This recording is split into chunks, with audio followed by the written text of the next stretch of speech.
భారీ వర్షాలకు ఉమ్మడి విశాఖ జిల్లాలోని జలాశయాలు జలకల సంతరించుకున్నాయి. తాండవ, వరాహ, కొనాం, రైవాడ, మేఘాద్రి గెడ్డ ప్రాజెక్టులు రికార్డు స్థాయిలో నీటితో నిండిపోయాయి.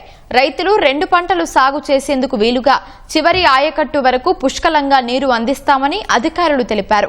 వైసీపీ హయాంలో నీటి ప్రాజెక్టులను పట్టించుకోకపోవడంతో నీరు నిల్వ చేయలేకపోయామని అధికారులు పేర్కొన్నారు. కూటమి ప్రభుత్వంలో నీటి ప్రాజెక్టులకు సమృద్ధిగా నిధులు సమకూర్చడంతో జలాశయాలన్నీ నిండుకుండను తలపిస్తున్నాయన్నారు.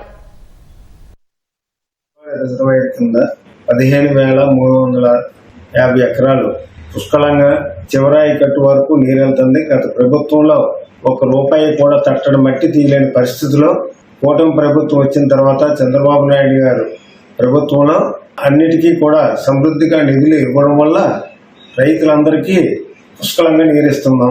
2 పంటలు కూడా ఖరీఫ్లో కూడా మనం సాగు చేసుకుంటే చాలా నీరు ఉంది.